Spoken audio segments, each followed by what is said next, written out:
Rutherford. It's nice to be here. And he is in the house today. This is a talented entrepreneur. He's a builder. He's a landlord. He's a board supervisor. He's an all-around stakeholder and influencer in Nelson County and in Central Virginia. We're going to spend 45 minutes to an hour with him and have a good time and also educate, enlighten, entertain here on the I Love CVille show.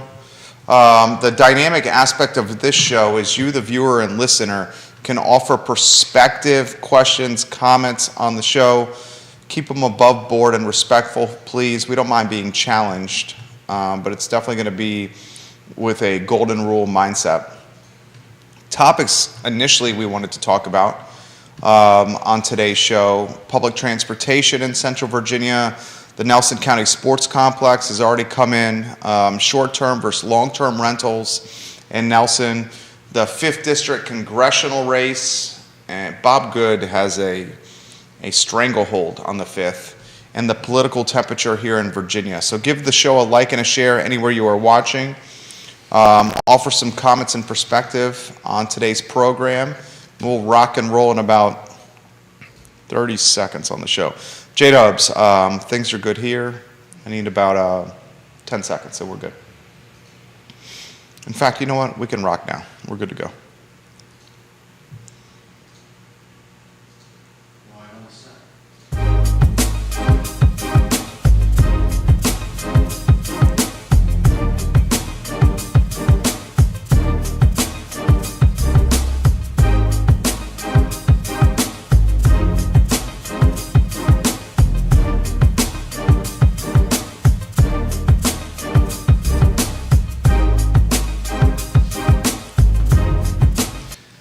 Guys, good Thursday afternoon. I'm Jerry Miller. Welcome to the I Love CVille show. Thank you kindly for joining us. We are live in Charlottesville, the Commonwealth, the country, and the world on the I Love CVille network. It's a show that's truly dynamic and interactive, live on all social channels where you, the viewer and listener, can offer your comments, your perspective, your questions to me, our guests, our panelists, and dictate the pace and tempo of the show. Today's program is dynamite. Anytime this guy comes on the program, Jesse Rutherford, the show is just in fuego. I mean, I'm seeing Michael Heavener watching the program. He says hi from Nelson County, and he's already given Jesse some props.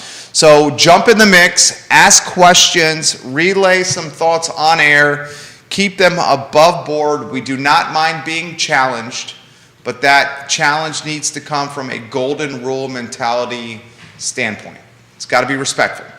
A couple of items I want to get out of the notebook before we welcome Jesse Rutherford to the show in about 3 minutes. First, we'll thank partners of the show. Skooma Boutique Dispensary has now got a second location. They opened on Ellwood Avenue to service the UVA corner and the University of Virginia. Their first location, Rapture, next to Rapture on the downtown mall, just was dynamite. It crushed it. It's killing it. It's just absolutely servicing people in a very positive fashion. The second location opened on the UVA corner on Ellwood yesterday. Oh, wow. We love working with this family, locally owned David and Kirsty of Skooma Boutique Dispensary, the dispensary for Charlottesville and Central Virginia. We also give props to Greenberry's Coffee. You can win coffee for a year, free coffee for a year from Greenberry's through this link, enter.greenberries.com, enter.greenberries.com, and you get free coffee for a year potentially. Ting Fiber Internet, it's the crazy fast internet behind this network, and Scott Wagner of Scott Wagner Integrative Medicine, today's partner in spotlighted business in the community. So, items out of the notebook before we get to Jesse in 90 seconds. Yesterday, this is big. Wednesday, April 20th, yesterday, UVA Health reported 0 adult inpatients with COVID-19 for the first time since patients were first admitted with the disease back in March 2020. This is, guys, 2 years of data, and the first time in over 2 years, no patients, inpatients at UVA Health with COVID. That's a cause for celebration. I'm going to throw this to Rutherford in about 60 seconds. he made this comment off air, and I was having this comment with Judah before he walked in. It's starting to feel like in Central Virginia, like it's the energy and the busyness and the positivity of 2019. This pandemic, knock on wood, behind us, Right. in an endemic stage, and UVA Health, the barometer, indicated yesterday no patients with COVID for the first time in over 2 years. Take a deep breath, digest that information, and let's give all of us in this community an applause, a sigh of relief as we move freaking forward. I will caveat this. I'm very curious to see how this pandemic is going to be leveraged and utilized come midterm elections, and I'll leave it at that. The next topic I want to highlight is one from food and beverage. Jesse Rutherford up in 45 seconds.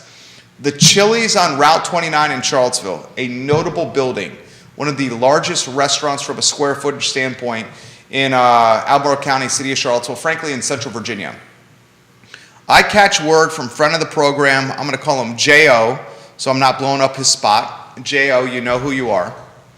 That the Chili's on Route 29 is now this summer going to become a Seoul Korean restaurant. It makes me excited. A niche that's not necessarily filled in the community. So the Chili's on Route 29 will become a Seoul Korean restaurant this summer. Now, Judah Wickhauer is our director. Nelson County, jump in the mix. Central Virginia, jump in the mix. I see a board of supervisors from Albemarle on the show.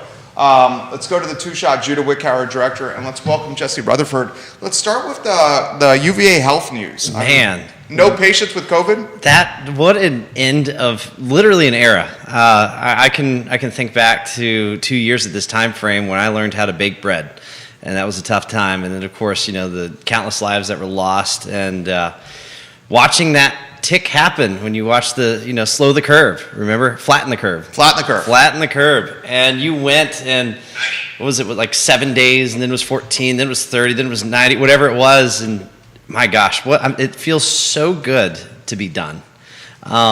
Just my own personal life, I remember watching my calendar being pretty healthishly full, and now here we are, finally back to full. It went from full to empty, and 2 years of emptiness to now full. I went to a concert recently, actually right here on the downtown mall for the first time in a long time. Who'd you catch? Modest Mouse, man. Okay. I was stoked. And so it was truly the first concert that I had been to downtown in a long time. So I'm probably going to book every concert now until the end of the year, just so that I can get caught up over the 2 years of absence. But man, it feels so strange. Mask coming off, social distancing ending.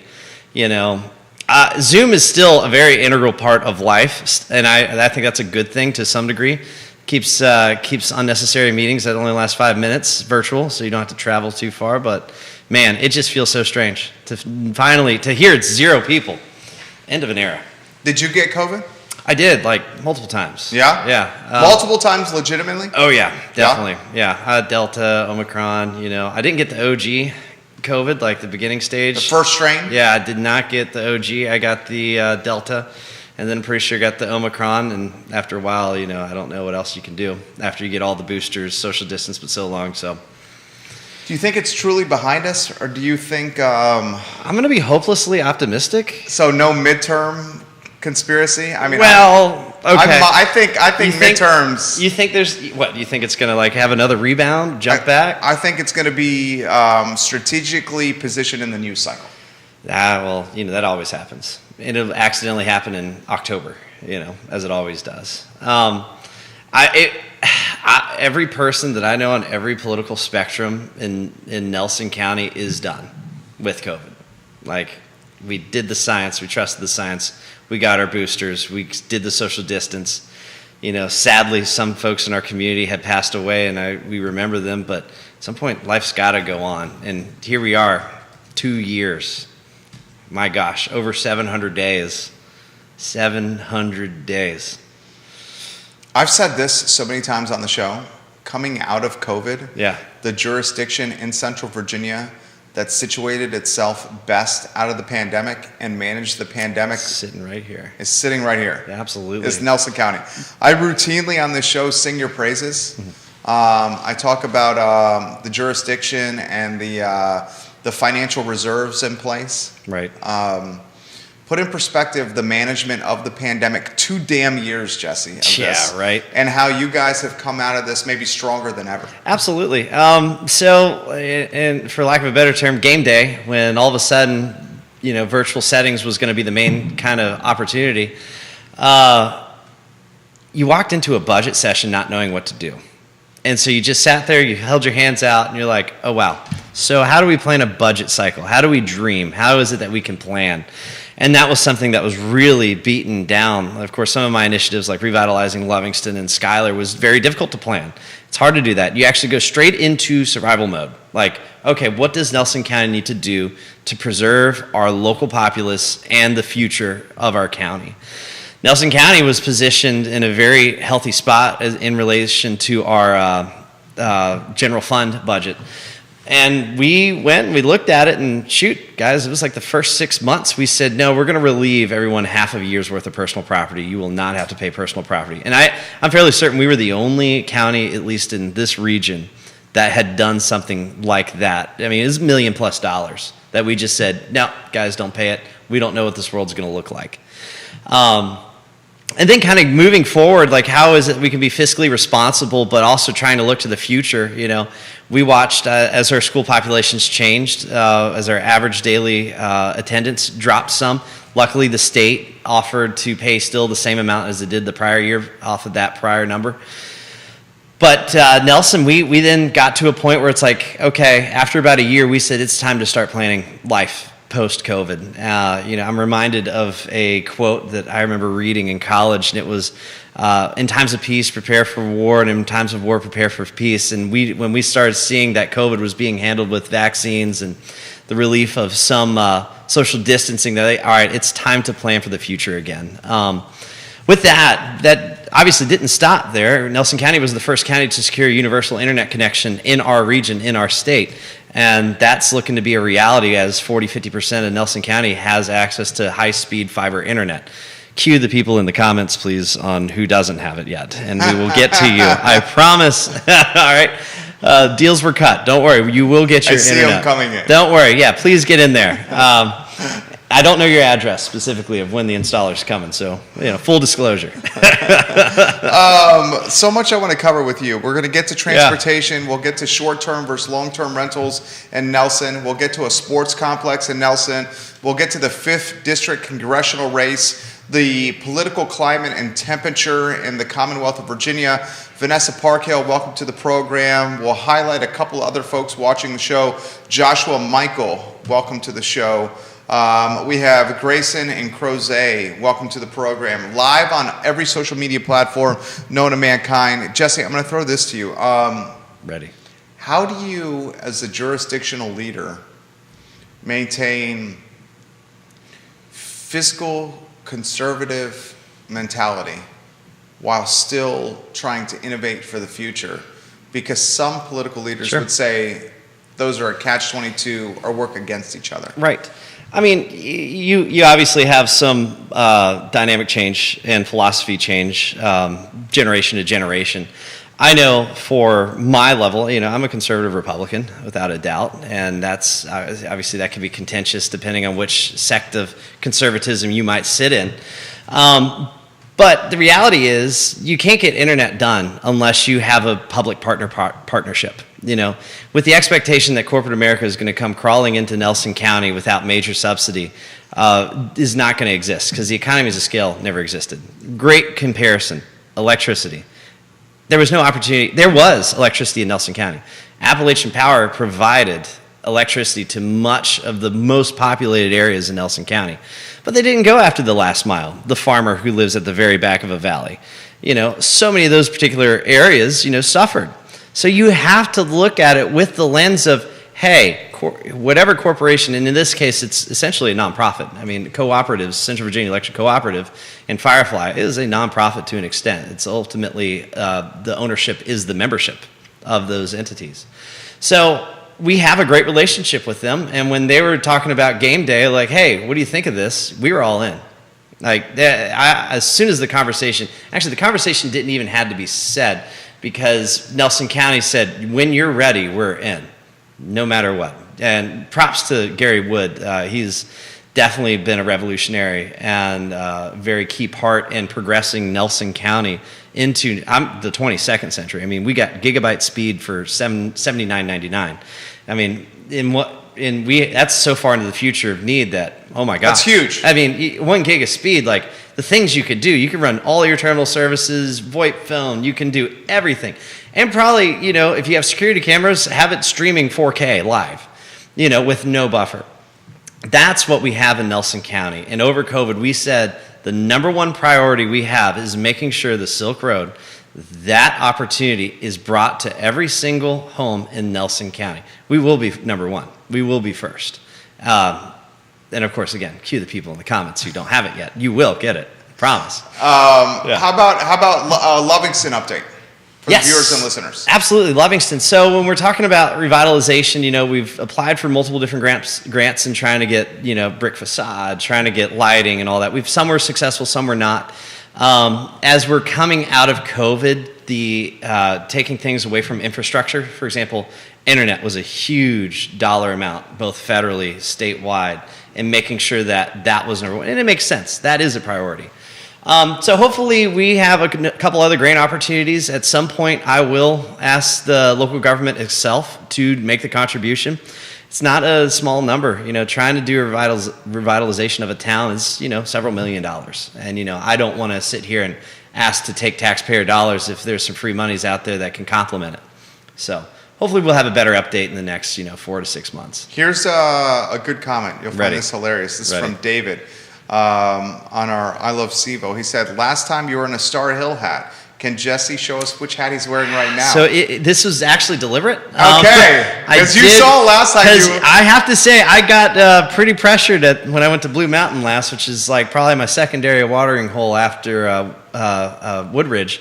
And I was gifted a Blue Mountain hat upon my entry. And so now I figured, I better make sure I wear the right hat today. He's wearing a Blue Mountain hat for all those that are watching. Again, great beer at Star Hill. I'm not going to criticize that. Pro Nelson County every day. I also accept hats, so he who has a hat, I will take it. Dude, it's so funny that people are remembering the hats that you're wearing right now. It's a nice hat. I mean, it was a great hat. It's a great hat. You look sharp. You always wear a hat. Yeah. All right, let's talk transportation. So this question's come in before. So we talked yesterday about some transportation. We talk about it often. We had, is it Ted Reich? Is that his name? Sounds about right. Ted Reich? Okay, Ted Reich. Thank you very much. Judah Wickhauer keeps us in line. He is he's a public transport expert, and he's come on this program. And Mr. Ted Reich is the Chief Executive Officer of Jaunt. And we talked with him about a unifying brand in Central Virginia called the Central Virginia Transportation System. And the brand is, not relevant, but the concept of one transportation umbrella or brand for the entire region was like, that's the idea. He's like, this is what we should do here. Sure. You follow transportation. You're a member of a lot of different commissions. Yes. Yep. Talk to us anywhere you want to go on transportation here. So, I know you mentioned it to me before the show started, and a thought hit me. Centralized transportation is not a unique concept to this area. Right. Thinking about the Schuyler, Ivy, and Afton areas in a lot of Nelson County, I mean, before it had, healthy interstates, it was a deep train depot town. So a lot of the workforce in Schuyler was being brought in from Albemarle via train and whatever other methods that may have existed at that time. I don't think it's beyond reason. I think you had some philosophy change probably in that when the end of the train depot world and interstates became very effective. The gas was cheap, cars were cheap, where like everyone gets their own car, they go to work when they want, leave when they want. I don't think it's unreasonable with today's world how we can service metropolis areas like Charlottesville, Albemarle's Urban Ring, Waynesboro, the draft area, as well as Lynchburg. Because at the end of the day, Nelson County services those 3 metropolis areas for labor. My grandfather worked at DuPont in Waynesboro. He carpooled to work almost every day with the same 5 guys for like 20, 30 years. That's the same thing. You were talking about Central Virginia Transport. Like, that's what they did. One drove one week, another drove another week, and so everyone pretty much knew how to get to and from work that way. I don't think it's unreasonable. I think the question comes down to is, how do you target it? Obviously, you can target. John does a great job at targeting very generic work areas, health, especially, if you got a doctor's visit, making sure that works out. But a very key piece, and as we change energy methods, going from combustible engines to electric engines, and when internet's going to your house, you have less reason to leave your house other than to procure your whatever you need for your household and take your kids to and from school. It's going to be interesting. I think that there is a huge piece there, and if it's not for just the normal day resident of Nelson, Fluvanna, Buckingham, whoever it might be, it could be third-party suppliers. Like, I think the one thing I learned over COVID was I hate grocery shopping. I really do. It's actually one of the banes of my existence, is trying to figure out what I need and then forgetting 2 of the items that I did, as opposed to making a list on Amazon's pantry and then all of a sudden it's at my house 2 days later. So how is it that can look? I think there's a huge opportunity. Blue Mountain Brewery is watching. Oh, yeah? Yeah. I need a new hat. Lisa Davis, the event coordinator at Blue Mountain. Oh, yeah? is saying, full Nelson for you next time. Thank you for wearing the hat, from Lisa Davis. You're getting props right now from a number of people, including Jerry Catalano, watching the show. Questions are coming in on LinkedIn, via Twitter DM, YouTube, and on Spotify and iTunes. We will get to all of them here. Let's talk transportation for me first, though. Sure. This area, and it's spilled over to Nelson, is getting so freaking expensive to live. Oh, gosh. Yeah. The common denominator of creating affordability, one of the common denominators, one of them is fiber and broadband for all. Another common denominator would be transportation. And for folks that are now getting pushed, gentrified, encouraged to live in outer jurisdictions like, say, Buckingham County, right? Having a transportation system that can get them to and from the epicenter of employment, Charlottesville, reliably, is more important than ever. Oh, sure. It doesn't exist now. What would prevent all these splintered transportation brands and infrastructures of unifying under one umbrella, right, and servicing a region? Right. I don't necessarily think there's but so many barriers. I mean, a lot of those organizations are pulling from the same pots of money. A lot of it's federal dollars. They look at it like, hey, these guys are servicing X number of people, or this is X number of miles that they travel, or this is, however they quantify getting the resources. It would be a wonderful concept. I think there'd be some politics to overcome. That's for sure. There's always politics that exist in the joint venture nature. Yeah. There would definitely be some politics in there. Having to overcome certain circumstances. Obviously, John's on the up and up as of recently, which is great news. It wasn't always that way. So there was some struggle and some heartache that existed at that time. So we probably need to overcome a little bit of that, but there needs to be a regional conversation of how to do that, because if you expect people to be servicing your metropolis areas, you better be hoping that you're figuring out in the areas that people who can't afford to live here are able to come here and participate in the labor market. Okay, having a car is expensive. Having a car makes and determines whether you're paying rent in a month. And if your car breaks down and you're making, let's just say, the new minimum wage of $15 an hour or $20 an hour, well, in today's world, your used car went up in value, parts are worse, and trying to get it towed and all you got is $1,000 in your checking account, it puts you in a really tough predicament. Before you know it, you didn't go to work for a week because your car was broke. Now you lost your job. Now you're getting your electric's getting turned off. Then you're being evicted. Guess what? You're homeless now. And that's an unfortunate circumstance. Now, At the same time, we have to look at this pragmatically, make sure that you're living somewhere that you can have a support system that enables you to continue to work there. We can't necessarily always count on being able to drive an hour to work every day, but at the same time, we as a society have a duty to make sure that, our businesses that are really undermanned. Like I'm sure every restaurant in the downtown mall has a for hire sign. Oh, yeah. Am I accurate in saying that? Yeah, 100%. Every hospital is ready to hire hundreds or dozens of CNAs, every nursing home. So guess what? At some point, we're going to have to start looking at corporations saying, hey, they live here, we can get these folks this particular certification, and we're going to drive them from Livingston to UVA. UVA is a huge hub for employment, and I'm certain they would love to participate. What does Nelson do? Two-part question. Sure. What is Nelson's top employer? Is it the Nelson County jurisdiction? It's probably the government, and then after that, Wintergreen. Okay. And all if right. not, it's Wintergreen, then the government. Okay. I think I've seen it go both directions. Then the second part of the question, what does Nelson do to drive economic development from a new job standpoint and an employer recruitment standpoint? Absolutely. One piece that I always like to head off on that conversation, I don't like depending on the government to be the job hub. Okay. That is a dangerous precedent to set. Why do you say that? Because the only way you get a job hub out of the government is by taxing the taxpayer.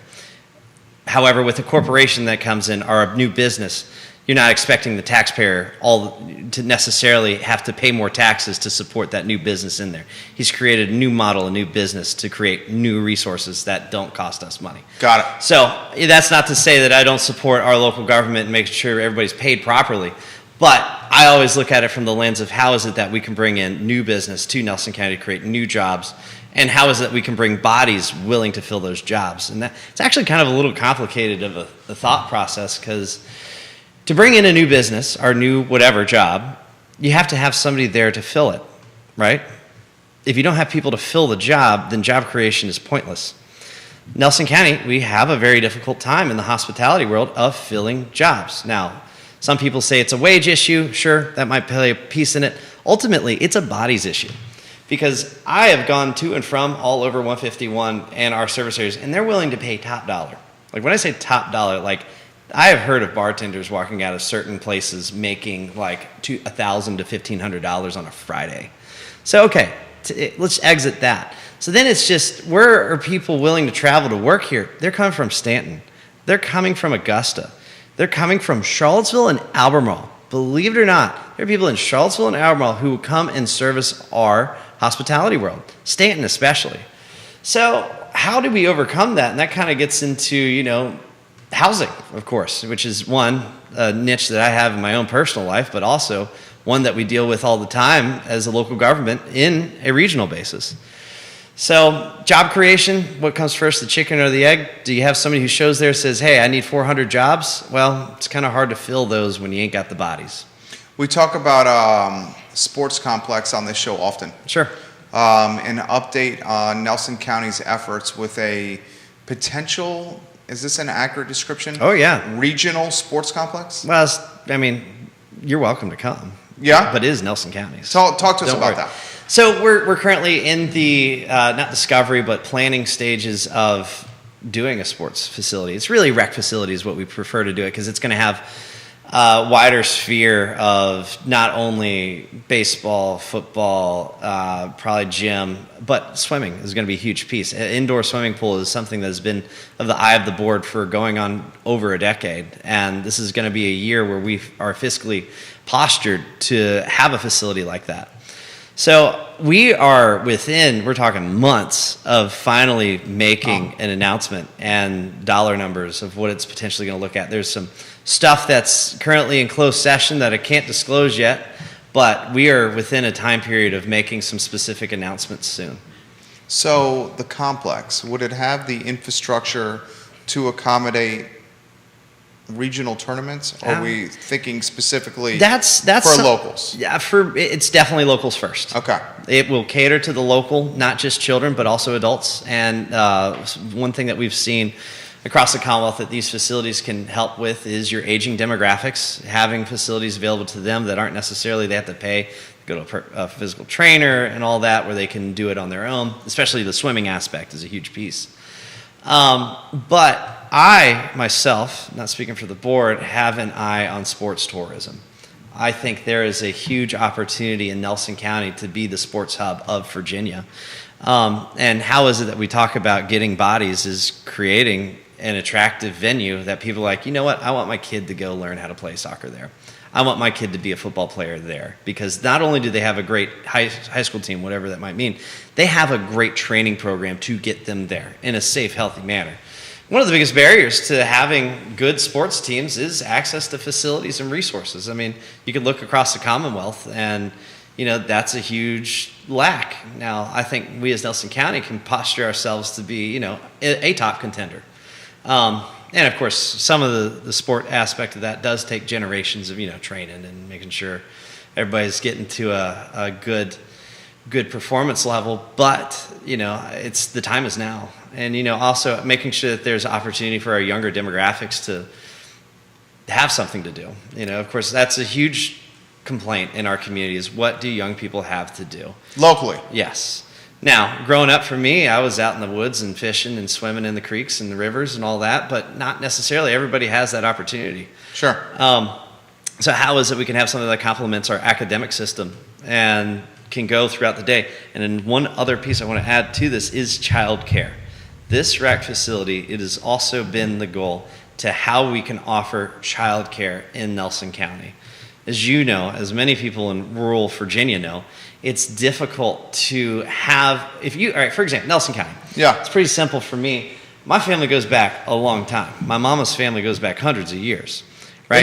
In Nelson County. I got dozens and dozens of cousins. There's some of them on there liking this and you cussing me as I speak probably. But the thing is, if I had a kid, I always had a babysitter, whether that was an aunt, uncle, grandparent.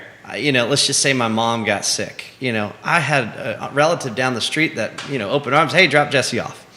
If you're new to Nelson County, that doesn't exist necessarily. So how is it that there is an opportunity for, let's just say, your wife or your husband, or whatever that your working dynamic might be, the wife's like, you know what, I really need to go, I'm a doctor. I need to go put in a couple days here for whatever that occupation is. Well, but I don't have anywhere to drop my kid off, and I don't want to drive my kid all the way to Charlottesville to a facility over there, because then my kid's whatever. So Nelson County needs that opportunity. How is it we can facilitate that? Similar to internet. You know, I think there's a public-private, nonprofit partnership that can exist where Nelson County is producing a facility, but it's self-sustaining. Does it exist now? Yes. So there are examples of this. YMCA is a good example. Okay. I've seen it, I think, in Bedford, Lynchburg, Roanoke, and a few other areas. Some I don't necessarily like their model without having to get into too much detail.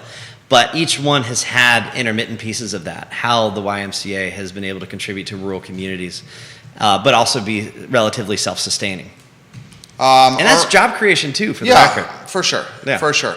It's a positive snowball effect there. Yeah. Irma Sue Harris. My cousin. Thank you. You said cousin. I wanted to bring that up. Thank you, Jesse, for all you have done for our county. We are blessed to have you on our board. Yeah. How many cousins you got in Nelson? Oh, hundreds. Yeah? Probably. And you mentioned Jesse Rutherford and children. I don't have any children. Okay. No, don't worry. We're good. Don't worry. We're good. But hypothetical. Good hypothetical right there. Yeah. How about short-term versus long-term rentals? Before we, go deep into Sure. this, and it's a hot topic. Oh, is it? Very much a hot topic in Charleston, Albemarle County. We should define short-term and Yes. long-term rentals. Sure. Let's go with what legally it is. Yeah. Typically, anyone staying longer than 30 days is considered a long-term tenant. Right. That's very basic. Like, there's definitely changes with that. You have campgrounds, there's different rules. But just for simplicity of this conversation, let's imagine a long-term rental, anyone who is staying longer than 30 days at one place. Okay. And a short-term rental, anyone staying less than 30 days and doesn't have any place with the Landlord-Tenant Act necessarily, Okay. but is being treated as transient occupancy. So that's the definition. Yeah. short-term rentals in regards to Nelson County? Right. So, as many people know, Nelson County has a very healthy short-term market, fairly large. If some of my sources that I've checked, if you go on airdna.com and you only get the chance to like search 2 or 3 times because then it'll make you pay for it, you type in Nelly's Ford, Virginia. You will find that there's about 500 short-term rentals from the top of Wintergreen Mountain in this very specifically drawn area of Nelly's Ford. It's amazingly huge. Add in Afton, you're getting another 50. Add in Shipman and Faber, Roseland, you're getting another 100. So by the time you're done, I think I did a rough off of a website that I believe is accurate 70% of the time. You're getting like, Nelson County has like 650, 700 Airbnbs, short-term rentals. Let's just go simple like that, short-term rentals. That's a lot. That's massive. Yeah. That is a mass. Now, keep in mind, Wintergreen, Stony Creek, the area was designed for that kind of concept. Sure. Like it wasn't designed for necessarily a long-term stay in a condo at the very top of the mountain, which you could, it'd just be a little difficult of a lifestyle. Beyond that area, it's probably only another 50 to 150 outside of the Nelly's Ford Afton area, across Schuyler, Gladstone, Arrington, Shipman, Roseland, and Tyro. So it's a huge market. Not a lot of counties don't necessarily have that level of short-term stays, which creates a interesting opposition. A dynamic that is a little bit complex. So what's the beef? So one of the biggest struggles that you have, one is transients. A lot of folks have a difficult time, and some of it's very understanding. I mean, I don't necessarily live beside a short-term rental, but having, let's just say a frat party shows up at your house next door at Friday, and then they stay all weekend and they've destroyed the house, there's been music all night, blah, blah, blah. It's a very frustrating dynamic for some people, especially in situations where proximity is close. That exists. Obviously, the interest of long-term rentals is a huge conversation piece. So there's also a big belief that if there was a limit on the number of short-term rentals or whatever kind of level of restrictions might exist, that there would be more long-term rentals which would offset the cost of rental properties in Nelson County. That is another philosophy that is So existed. long-term rentals, if we see, I don't buy that. Right. And this is maybe me talking, not Jesse. Maybe you want to agree Sure. with this or not. If you limit Airbnbs, VRBOs, or short-term rentals 30 days or less, then you're going to get more people signing 1-year leases or 6-month leases. I don't buy that correlation. Right. Do you buy that? We're both landlords. Yeah, I don't agree with that. Because the correlation. short-term tenant, the short-term rental, is here to have some fun and leave. Yes. Well, and let's just look at it from the owner's perspective. Your average long-term rental person in Nelson County is not necessarily a Jesse Rutherford. It's grandma, granddad who got uncle's house because uncle's dead, and it's a double wide, right? That's probably always going to be a long-term rental. Your short-term rentals in Nelson County are really targeted in the 151 area. Sure. Right? You can't look at Stony Creek and say to yourself, oh, this was going to be an affordable home ever. No, that 7,000 square foot mansion was either going to be empty or he's going to monopolize on this new economy of short-term stays, which contribute a very sizable dollar amount to Nelson County. I mean, we're talking millions of dollars. This is a slam dunk. Yeah. So I often do reject the idea that by limiting the number of short-term rentals that you would have more long-term rentals, because you got to keep in mind, a short-term rental performs more often than not 3 times better than a long-term rental. For the jurisdiction? Not for the jurisdiction, for the owner. For the owner. Think about it like this. You go, if you want to have a long-term rental and you want to be within market, let's just say your target amount is $1,500 a month, right? Well, $1,500 a month is like a serious, not large number to where you need to pay your taxes, your insurance, and the mortgage on that property. Short-term rental, let's just say you're getting the $1,500 long-term, short-term, you're probably going to be getting $3,500 Your profit margin is better. So much better. Yeah, but I would bet it performs even better than 3X for the jurisdiction. Oh, especially in certain corridors. No Yeah. doubt. Absolutely no doubt. Now, one benefit of a short-term rental versus long-term rental, we do get sizable dollar figures from that. So, for example, currently the rule is 5%. So, For short? for a short-term rental. Okay. That number's about to go to potentially 10%. And guess what? That 10% is going straight to the schools. So the 10% off the top on the short-term rental, plus the meals tax. Plus the meals tax, plus sales tax, plus whatever other tax a transient's paying in that time frame. I mean, Nelson County also has millions of dollars in meals tax that we bring in. Keep in mind. And then they leave. And then they leave. Yeah. And then they leave. Dude, this is so obvious. Yeah. So what's with the opposition? Well, the opposition, is how is it that you can make sure that your relative is being able to stay in Nelson County? And I sympathize with that person. Like, that's a serious thing. Like, how is it that housing can exist for your friends and family to live in an area that they've always lived in, but two, also to bring in new families? You have to start looking at it from the regulatory side of it. Like, is our zoning up to par to where density can exist? Which is another piece that a lot of people have issues with, the word density.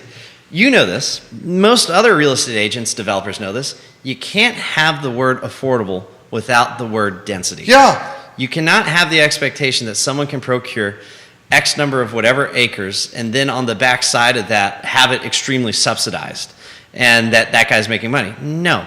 And if you expect the government to do it, Nelson County, hey, I think we can support it in certain areas. First, I say we fix the regulatory zoning aspect, but we're not going to still be able to fix a problem. We're totally dependent. Just like fiber internet, Nelson County couldn't fix that problem ourselves. I would actually argue every single county could have partnered up, just ourselves, without the Firefly CVET conversation. And we would still be decades behind what Firefly has been able to accomplish as a corporation. Now, we've helped them expedite astronomically with the millions of dollars of contribution, but our $1 million contribution to do what they have done would cost $10 million. The same conversation can be used with housing. So you can't have the expectation that the county is going to be able to build X number of facilities. You have to be looking to these for-profit and maybe some nonprofit quasi-government partnerships to make it happen. But first, you have to look at the zoning side of it. Are we allowing enough multifamily for density so that people aren't paying $1,400 a month for a rental? That's expensive. But when you buy a single-family home in Nelson County on 3 acres, that house is going to cost you $275,000. What's your mortgage payment and interest on that? Okay, you're already at like $1,400, and you can't afford $1,500. Well, okay, somehow that dollar number needs to get down to like $150,000. That scenario doesn't exist in Nelson County. So, when you look at the short-term rental and the long-term rental, oh, and by the way, having a long-term rental tenant, there's a lot of rights there, as they deserve. But with a short-term tenant, they get evicted essentially every 3 days. When they rent there on Friday, they're leaving on Sunday, right? If you have a tenant there that's not paying money, I can't blame a lot of people on 151. They're like, this is just a lot of work. I'm not getting paid. I can't even cover my mortgage. I can't even cover my insurance and taxes. I'd rather this be a short-term rental. Comments coming in fast and Awesome. furious. Danny O'Day, Politico, fantastic interview. Jesse is clearly thoughtful and an intelligent guy, really enjoying his insights. He adds, the opposition is that you talk all the time about a massive lack of inventory of affordable housing, and when landlords with dollar signs in their eyes see short-term rentals Sure. as a way to make more cash, every house they earmark for short-term renting is a house a family does not get to rent to live in the community they want to live in. Sure. And you touched on that. I did, and I want to add to that real quick. Not necessarily. I mean, again, if there's 700 short-term rentals in Nelson County, and 6 of them are centered in Stony Creek and Wintergreen, those homes were never going to be rented affordably. Yeah. And if rented at all. Either they were going to monopolize on an economic opportunity, or it was going to be empty. Now, I'm the kind of free market guy that says, hey, you got something that you could work to make $1. Well, guess what? And you're contributing to Nelson County itself. I mean, listen, for the record, Nelson County was able this year, and we're about to have a public hearing on our tax rate.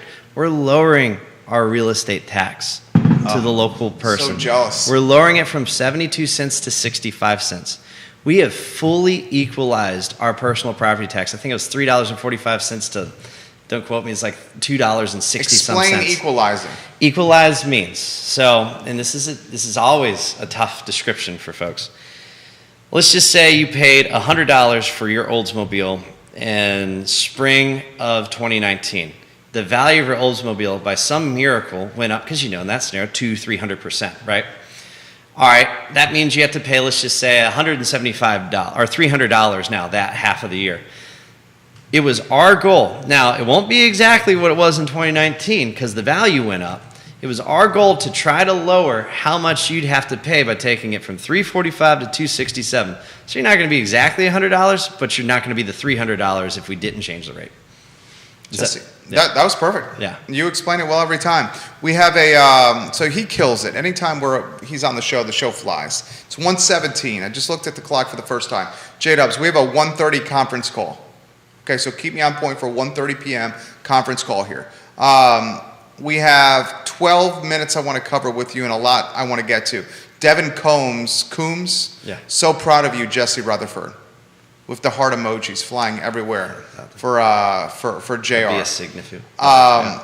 Let's talk question for me, and then I'm going to talk political temperature in Virginia and 5th District congressional race. Here's the question from me first. Sure. Which part of Nelson County are you so proud of and bullish of for the short-term and long-term future?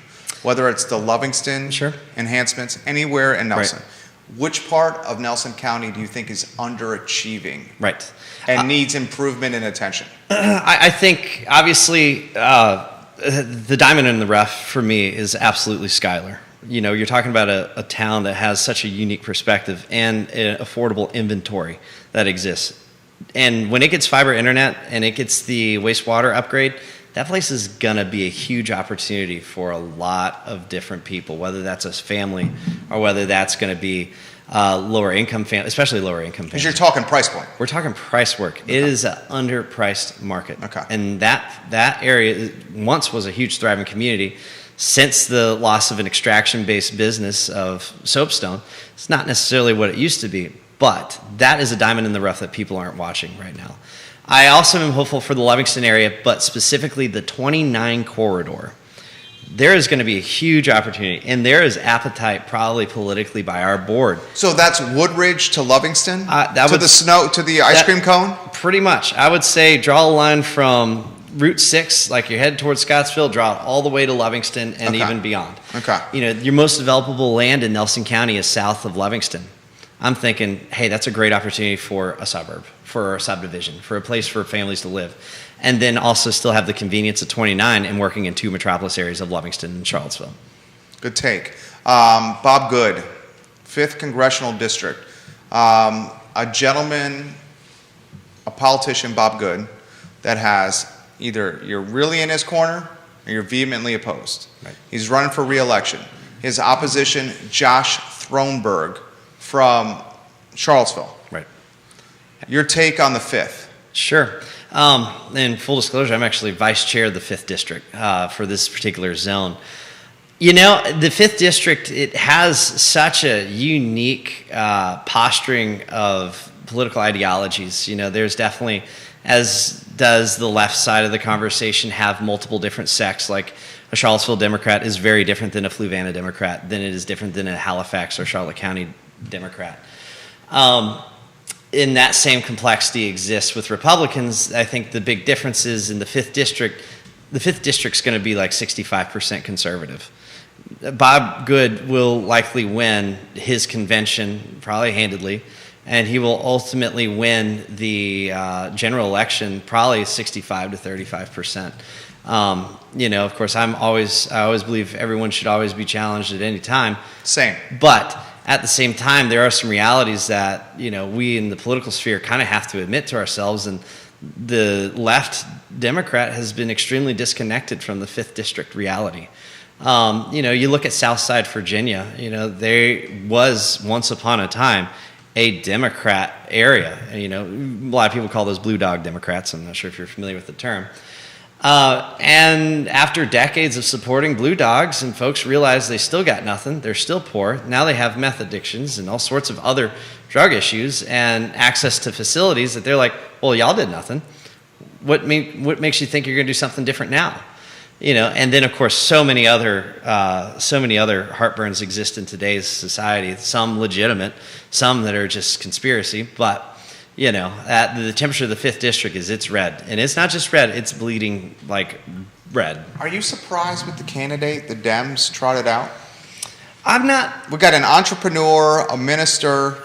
I don't want to say name recognition. I'm not sure it's there. Definitely not. I mean, As in years past, certainly races past. Sure. I mean, I'm from Nelson County, so I'd have a little bit more proximity, and I'm in the political know, and I have no idea who he is. That's what I'm saying. Yeah, like I have absolutely no idea who he is. I'm sure he's a nice guy. I mean, I'm not going to go after him that way. Is that a sign of giving up on the race? I don't necessarily know.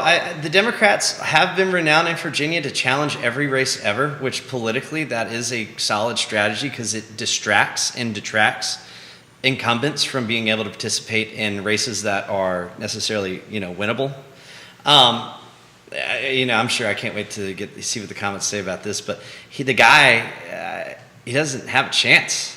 I mean, this district is like not just red, it's bleeding red. It's not Tom Perriello blue. Like that era was different. Tom Perriello was like an NRA endorsed Democrat. And he had an appeal which was familiar to Blue Dogs. They're like, this is my granddad's Democrat who's a shotgun toting, liberal. And that dynamic just, especially in the national situation we have right now with inflation, Joe Biden, Afghanistan, Ukraine, like the appetite. My friends who are, listen, I have a wonderful spectrum of friends across all political ideologies, and I'm grateful for everyone. They're not inspired this election cycle. I have not seen any inspiration at all. Lisa says, very excited for the 29 quarter, developing more soon. Sure. 4.5 minutes left. I've been following this fairly closely for a couple decades here. And we have some fans walking into the program here. I have not seen, in the couple decades that I followed politics in Virginia, I have not seen the pendulum swing so far from one direction to another. Oh, yeah. We saw that last year with the governor's race. We talked about this. Right. I've said on this program for the last 60 to 90 days, certainly most of Q1, that inflation is going to be the talking point for midterms this year. I've said that inflation and the lack of disposable income for homes across the country is going to be potentially a springboard for conservatives at midterms. Oh, yeah. I think we're going to see a lot of folks either surprised or angry or disenchanted or happy with what happens this fall. And I think it's going to be a sweep of red. It's going to be so red. Yeah. Like, that's a Virginia temperature topic here. That is. And remember, the saying goes, how Virginia goes, so does the country. Right. We are a flippable state. We can go with whoever's president if we believed in him. Youngkin's victory was very indicative of a frustrated, and this is not even just right people. This is like independents. They were so done with so many of the things that was going on in Virginia at that time and laws and changes that you had that huge rebuttal. Nationally, you're going to see a huge red wave. I mean, effectively, the president has, failed in so many different respects of, how is it that we can contain inflation? How is it that we could have exited Afghanistan different? Ukraine is going to be a huge talking point, and who knows what resorts Russia's going to be willing to do between here and there, in November. So, it's... So you don't even see the pandemic as coming up again? I'm pandemic done. Yeah. For me, it wouldn't impact me necessarily again.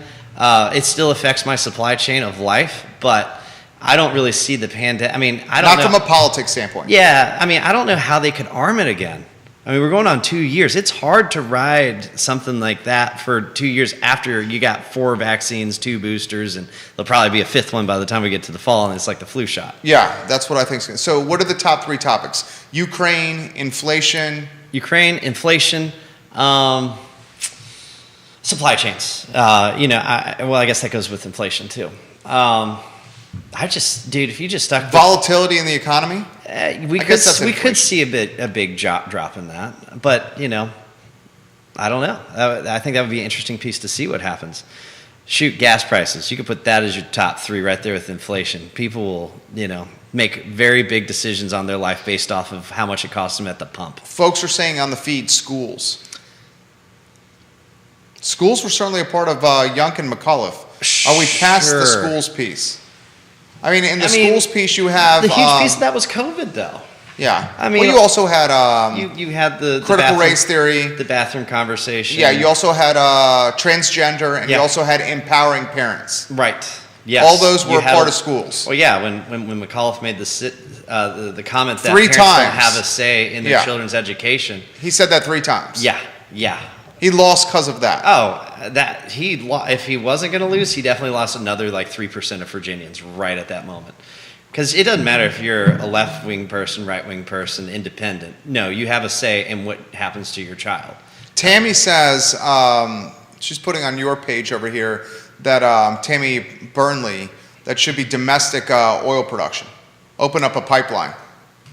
You want to touch that? Yeah, that's obviously a familiar thing in Nelson County. Yeah. Pipelines. I've always been a advocate of pretty much all energy.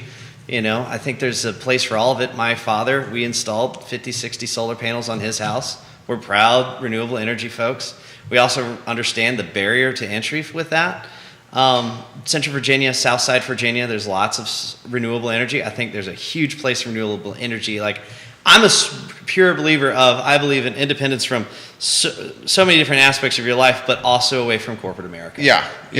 I don't know if Me too. necessarily a pipeline would save the costs. I think it's a conversation of having as many different methods of energy as you can have, because it's a redundancy that you can depend on. Natural gas is a very clean product. DOD, Danny O'Day is watching. He works for Politico. He says it's going to be a culture war issue. I mean, that you could argue this past election was a culture war issue. Yeah, same. So, Danny, specifically, what do you mean by that? We got 2 more minutes here with the Board of Supervisor, Yeah. Jesse Rutherford. What do you mean specifically by culture war issue, DOD? I mean, that culture war issues, and it's funny, I don't even know how we define that anymore, because it feels like every election cycle is this never-ending culture war. I mean, What does that mean? I know, and that's the problem that I have. It's like culture war to what? Rural America versus urban America. Is it culture war of like political ideologies? It's like I have friends who are Democrats. We don't have a culture war together against each other. I have friends who are Muslims. I don't have a Christian war necessarily with them on that. We just throw that term around and it just doesn't have any bite. And I think that's one thing that Democrats really failed at is they say, oh, this, that, and the other, whatever political clickbait they make, and it makes people fight when there was no war to be had. There was a discussion that could have been had, but they made it a war. So this comes in, top 3 issues. Jace Goodling, inflation. There's no escaping it this year. People care about what's happening in their wallet. Well, I mean, exactly. As you should. The American household is hurting right now. Yep. I live by this philosophy, and I like when you do this. Can't remember what politician said it. I believe that everybody wants a little bit more economic freedom. They want to be seen equal before the law, and they want to be left alone. What's wrong with that? That's where I am. Yeah. And how is it I can do all 3 is where I'm at. Jesse Rutherford, boys and girls. He's fantastic on this show. Board of Supervisors, Nelson County. We got to get you back. Yeah. Thank you. Let me know. You It's killed fun. it. You Great. killed it. I see. Judah Wickhauer, director. That's the I Love Seville show on a Thursday with a conference call in T-minus 30 seconds. Thank you, my friend. No problem. You guys have a good afternoon. I'm Jerry Miller. We will see you tomorrow at 10:15 a.m.